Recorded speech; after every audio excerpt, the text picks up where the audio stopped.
Most people allow their fear of failure, 80%, allow their fear of failure to outweigh their desire to succeed. When you're willing to fail again and again and again, when you make up your mind to become unstoppable, when you make up your mind to become a no matter what person, then that will then give birth to a part of yourself that you don't know right now. And the question is, if you died today, what dreams, what ideas, what talents, what books, what music, what leadership, what voice will die with you? Will it be easy? No. Will it be challenging? Yes. So you got to prepare yourself. You've got to develop yourself. As long as you're breathing, you got some more work to do. There's something else for you to achieve.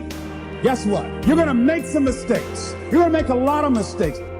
What I've come to appreciate when you're working on changing your life, changing some bad habit, getting out of addictive situations or relationships, or working to build a dream or making a difference in our society, it's hard. See, a lot of people, because of failure, they stop believing. Let me share something with you. You will fail your way to success. Yes. 8 out of 10 millionaires have been financially bankrupt. You will fail your way to success. It doesn't matter how many times you fail. It doesn't matter how many times people tell you that you can't do it. It doesn't matter if you don't have a dime in the bank. You will fail your way to success. These challenges that you face, they're going to do their best to take you down. Do not let them. Stand up, dig in, line up those problems and confront them, face them, fight them. Do not let them bring you down. In fact, let those challenges raise you up. Let them elevate you.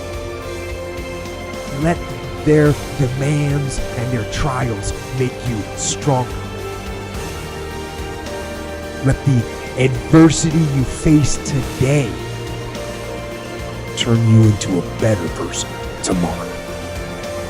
It's not over until I win. Not over till I get through. It's not over till I get over. Not over till I get what I want. Door can't open today, look out. I'm gonna come back and take the hinges off. That's how you gotta do that. You've got to have that kind of courage, that type of determination. If you wanna make it happen, it's you. That you've got to take personal responsibility to make it happen. You may lose a family member, you probably will. Somebody may get cancer. Your business the government might change the rules. They might change things radically that you can't even do anything about it. You might go bankrupt. You might get divorced. Let's say anybody will, but no one knows what's gonna really happen in your life. Life's full of uncertainty, but here's what you can know. You can decide no matter what happens, you can have a great time. If somebody like Viktor Frankl can be locked up in Auschwitz and come out of that and experience finding joy in the middle of Auschwitz, then human beings have a capacity they've undersold themselves on. We think that the outside world determines how we feel. If people have to behave a certain way, if your husband or your wife or your kids or your coworkers or whoever, your boss, has to behave a certain way for you to be happy, and if they don't, you're unhappy, then you're always going to be unhappy, because the more people around you, the more they're going to change that, because they're all human, right? And if you have to be a certain way to be happy, you're going to violate it too. So my invitation is, as great as it is to achieve, more important to enjoy. And if you can enjoy every moment in that state, when you're feeling loving and playful and passionate and curious and awe, you treat other people 100 times better than when you're feeling frustrated, pissed off, overwhelmed, worried, stressed, or feeling sorry for yourself. You're gonna be a better parent, you're gonna be a better lover, you're gonna be a better business person, you're gonna have a better life. So my soliloquy is, decide. I realize that to have the level of success that I want to have, it's difficult to spread it out and do multiple things. It takes such a desperate, obsessive focus. You really got to focus with all of your fiber and all of your heart and all of your creativity. There's no easy way around it. No matter how talented you are, your talent is going to fail you if you're not skilled. You know, if you don't study, if you don't work really hard and dedicate yourself to being better every single day, you'll never be able to communicate with people, with your artistry, the way that you want. You're going to have to move ahead in spite of your fear. All right? I've said many times that every major decision in Saddleback's 42-year history that I had to make, I was scared to death to do it. I just did it anyway because I was not going to let fear dominate me. We're going to do the right thing. Never let fear stop you. Courage is not the absence of fear. Courage is moving ahead in spite of your fear. If you're not afraid, you don't need courage. You only have courage when you're scared to death and you do it anyway. Where does self-confidence come from? And this is the best advice I can give you on that. Not neglecting, first of all, the small daily discipline. Self-confidence really comes from feeling good about yourself. And one of the best ways to feel good about yourself is at the end of the day to know that you poured it on. You did your best. If you conducted a meeting, you did the best you could. If you made a phone call, it was the best phone call you could possibly make. If you wrote a letter, it wasn't a casual letter, it was your best letter. At the end of those kind of days, when you feel good about yourself, self-confidence starts to rise. I'm asking you to stand at the door. I'm asking you, whatever threatens you, threaten it back.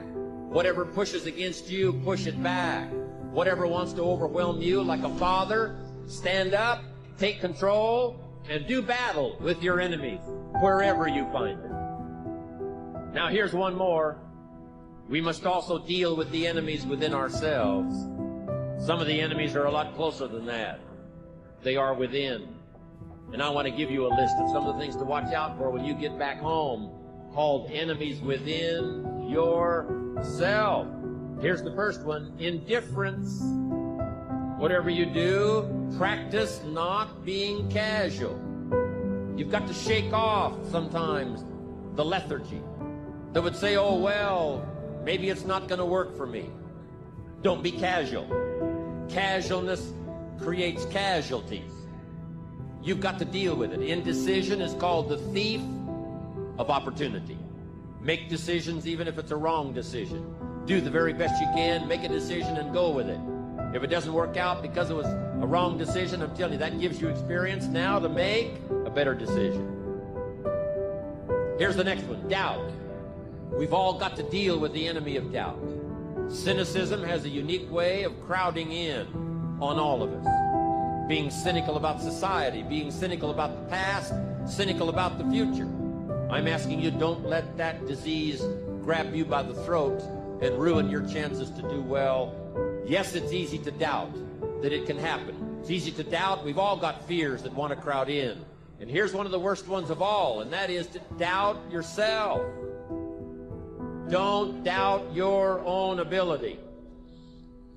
You can possibly find. So whatever your enemies are here, drive them into a small corner. Here's the next one. Over caution. Hey, in the spring, if you're too cautious, you never will plant the seed. If you're too cautious, you won't take the chance. If you're too cautious, you won't step out front.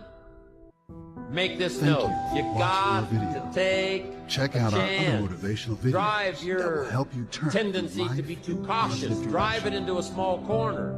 Yes, you can't be gullible. No, you can't go for everything. Yes, you've got to be careful. Yes, but don't be so cautious that it paralyzes you. Don't be so cautious that it restricts your chance to do better. See if you can't conquer that. Here's the next one, pessimism. Yes, there's the dark side. Yes, there's the problem side. Yes, there's the difficult side.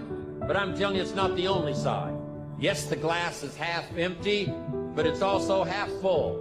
Yes, there's the dark side, but there's the light side. Yes, the night comes, but so does the day. I'm telling you, don't be afraid of both sides, opportunity and difficulty, chance and danger. Learn how to handle it all. Now here's the last one. You've got to deal with it. I have to deal with it. We all have to deal with it. And that's complaining. Yes, there's room for a legitimate complaint. But here's what I'm asking you. Don't let complaining master your life. If you become a chronic complainer, I'm telling you, nobody wants to be around you. Chronic complainer. I wouldn't want you for a business partner.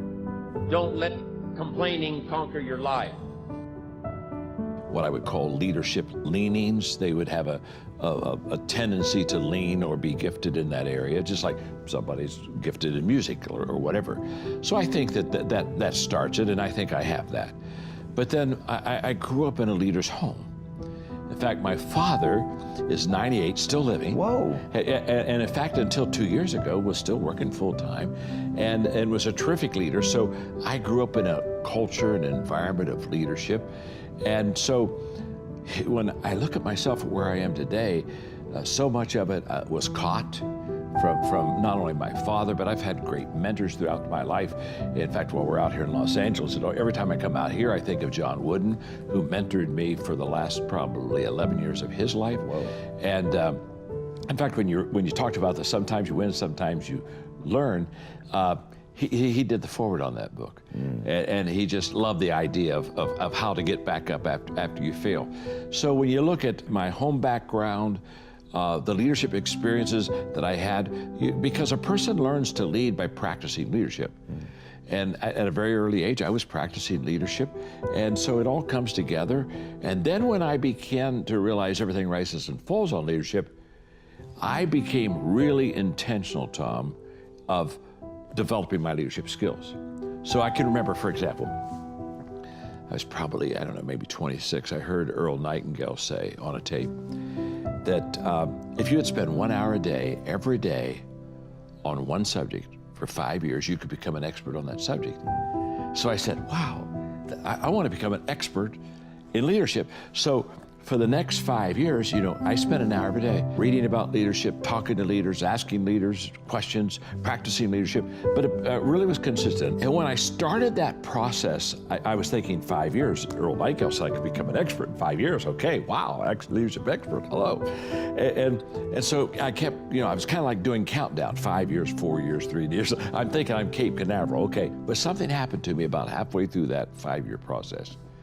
Instead of keeping asking myself, how long will it take, how long will it take, how long will it take, one day I began to realize how I was growing as a leader and the change that was happening within me. And I stopped asking the question, how long will it take? And I started asking the question, how far can I go? And everything changed that day. I realized that you can set goals and have 5-year goals, whatever, but I changed from a goal mindset to a growth mindset. And the fact that if I would be intentional in the areas of growth that would have the return and would fit who I was, then I could really be successful and help a lot of people. And that was a kind of a shift for me.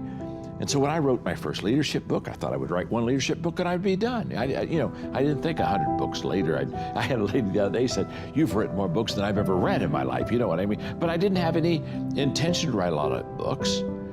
But growth allows you to continue to expand yourself and your world until there's just so much more that you know and so much more that you want to share. So my journey has been really one of understanding that if I every day intentionally grow, the question is just how far can I go? And I don't know that answer. I'm still growing. I'm still moving towards that finish line.